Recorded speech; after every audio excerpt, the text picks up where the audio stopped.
महादेव बहुत भोले हैं। महादेव भोले कैसे हैं आज इस कथा में आपको पता चल जाएगा। एक बार माता पार्वती भोले बाबा से कहते हैं, स्वामी आप तो कुछ करते नहीं, सिर्फ बैठे रहते हैं, ध्यान करते हैं। अरे कुछ काम किया करो। दूर दूर से रिश्तेदार आते हैं, पूछते हैं पति क्या करता है, बैठा रहता है, कुछ काम नहीं करता। ये बोलना पड़ता है, इसलिए कुछ काम करो स्वामी, कुछ तो काम कर लो। तो महादेव कहते हैं क्या काम करूं, जा करके खेती करो। तो महादेव कहते हैं खेती के लिए तो 2 बैल चाहिए, मेरे पास तो एक ही बैल है, नंदी। तो महादेव कहते हैं अरे श्री कृष्ण के पास चले जाओ, उनके पास तो बहुत सारी गैया हैं, बहुत सारे नंदी, एक नंदी मांग लेना उनसे और उन्हीं के खेत में खेतीबाड़ी करना। तो कृष्ण जी के पास गए महादेव और महादेव से कहते हैं, कृष्ण जी आइए आइए आइए आइए, आपका स्वागत है महादेव, आइए, कैसे आना हुआ। कहा कि मुझे आपके खेत चाहिए। हाँ ले लीजिए। आपका एक बैल चाहिए नंदी, ले लीजिए। मुझे हल जोतना है आपकी खेत में, खेती बाड़ी करना है। तो कहा ठीक है। तो माता पार्वती ने कहा था देखो कृष्ण बहुत चालाक है, कहना कि ऊपर ऊपर का हिस्सा मेरा होगा, नीचे का तुम्हारा होगा।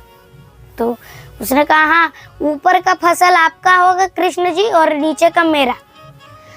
तो अब महादेव पूछते हैं श्री कृष्ण से क्या रोपे, को आलू रोपो। तो आलू रोपा। अब आलू को बोया, जब आलू फर गया तो आलू ऊपर ऊपर का जो पत्तियां थी, घास फूस ले लिए महादेव, एक बोरी भर के, और नीचे का आलू कृष्ण जी ले लिए। ऊपर नीचे का बात हुआ था, कैलाश चल पड़े।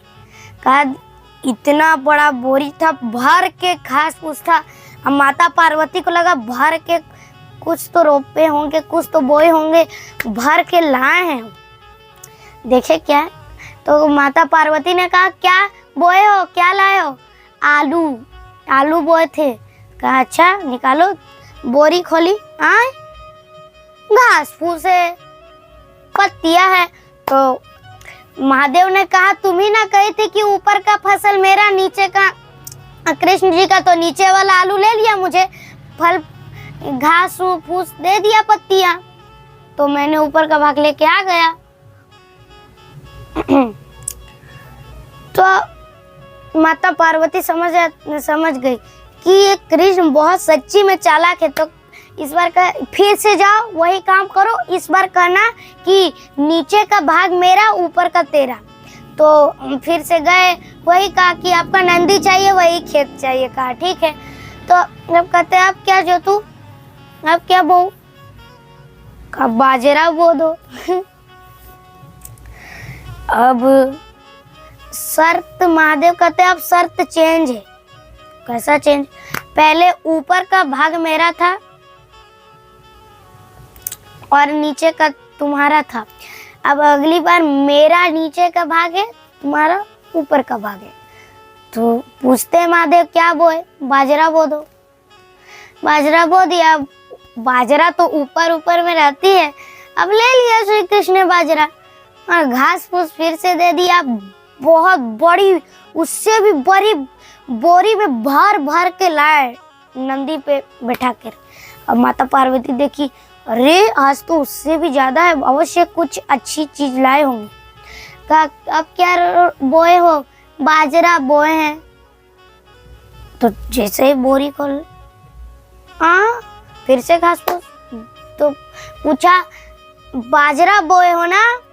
तो माता पार्वती को समझ में आ गया बाजरा तो ऊपर रहती है। हाँ, माता पार्वती कहती है तुम फिर से जाओ और इस बार कहो कि ऊपर का भी हिस्सा मेरा और नीचे का भी हिस्सा मेरा, बीच का तेरा। तो कहा ठीक है। अब महादेव चले गए, कहते हैं कहते हैं महादेव श्री कृष्ण अब फिर से वही खेत चाहिए आपकी और वही बैल चाहिए। कहा ठीक है, तो इस बार भी मैं कुछ बोऊंगा लेकिन इस बार शर्त चेंज है। कहा कौन सा? ऊपर का भी मेरा, नीचे का भी मेरा, बीच का आपका है। तो महादेव पूछते अब क्या बोए? तो प्रभु श्री कृष्ण कहते हैं, प्रभु श्री कृष्ण अब क्या कहते हैं पता है? क्या बो दो? प्रभु श्री कृष्ण कहते हैं मक्का बो दो। तो अब महादेव मक्का बो देते हैं। अब मक्का उगा तो ऊपर का नीचे का भाग घास फूस था, बीच में मक्का ले लिए और श्री कृष्ण फिर से घास फूस नहीं लिए, बीच का था, बीच में ना उगता है मक्का।